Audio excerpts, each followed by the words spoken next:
the second of today's interviews right after day one at Charleston Race Week. Beautiful day. I didn't get to go offshore, but Rodney did. Rodney Keenan, sailing aboard Vincitore. How are you, brother? Very good, thank you. Well, it's nice to see you, and it's great to see Vincitore here. Tell us about today's sailing. Today was a pretty nice day. We had an average wind speed of about 18 knots, so just enough to get boogieing, and I think that paid pretty big dividends to us today, going downwind on the plane most of the time, and and some of the smaller boats weren't quite getting on the step and fell behind on the downwind legs. Upwind legs, we were surprised how well a couple of the boats hung in, and so today was our day, I think, with the forecast for the week. Yeah, well, the forecasts are obviously tricky around here, in part because the thermal activity changes everything a lot. Sunday, at the moment, still looking like we might get a real Charleston sea breeze. So hopefully you guys will get to go and go fast again. But at least you leave here with some fun. Yeah, well, I think look where we are, right? We're on a white sand beach in Charleston, and it's our first time here with the boat, and it's a pity we don't have a few more bigger boats here, but we're having fun anyway. Well, we talked about that a little bit a few months ago when you called me and asked me about the event. And I asked you, look, I said, in reality, this is the first year we're doing IRC, and we have perf, but we never have boats much bigger than 45. Occasionally a 52 or a 60 will come in. And you guys just said, you know what, we're coming to do it. Why'd you make that decision?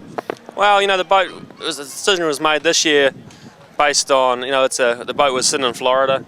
It's not much of a hike to get here, and a few people said the area didn't really suit big boats, and we draw 3.5 metres, 11.5 feet. It's fine. We've got no issue with water out there, and the docking and the boatyard, everything's pretty good. So, it's logistically, it's made sense. The hotel's right here at the regatta, and everyone's having a great time. Get you guys back here? We'll be here. All right. I love it. I live 4 miles down the road, Rod. So if you're not leaving on Monday, my party's Sunday night. We'll be there.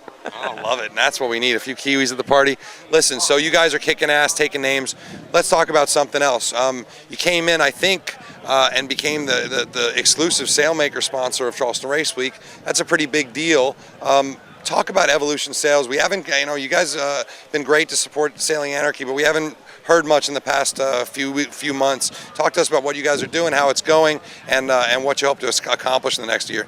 Evolution is it's a new brand, and right now we're working on sort of a brand awareness. But as a brand, we're building sails for everything from Optimus through to 100, and we've just finished a full set for 160 footer. Wow. And last week we sent sails to a Wally 95, which is a pretty cool thing because it's been the Blue Badge has had that whole market for a very long time, and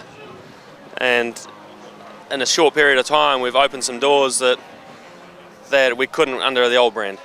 Now, are you doing mostly racing, mostly cruising? What's the mix? It's each loft has their little market, and out of the loft in New Zealand we tend to aim at larger cruising boats or high performance cruising boats, with a few projects like the Vincitore and Limit and a couple of big racing catamarans coming into the fray. But is there a real difference in what you're doing to what North or Quantum is doing or Ullman? What's the difference, if there is? Well, I don't know. I'm not, opinions vary.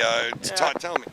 I think that, I don't think the end of the day, if whoever sells you the sail knows what they want to see, and the designer is working with that salesperson to make what you want to see, you can, most lofts will produce a pretty nice sail.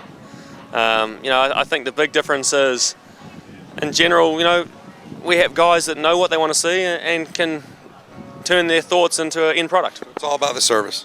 Yeah, well, the service is the largest side of sail making. It's people want information in a timely manner, and that's what we try to do, and make sure and things don't always go right. Like anyone, we've had a couple of teething issues, but what we have made sure is we've hit those things on the head straight away and backed ourselves up.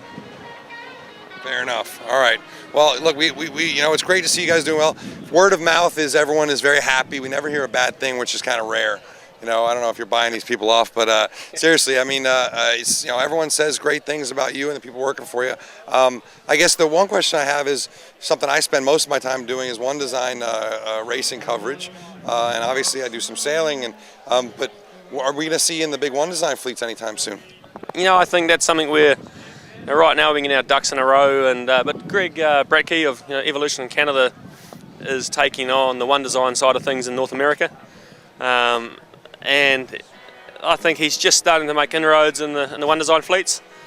We've just started some stuff for some Algis 32s and moving down that road. But One Design fleets are we all know sometimes if you don't have the time to do it properly, maybe you shouldn't do it. So right now we're just trying to make sure we get our ducks in a row and go from there.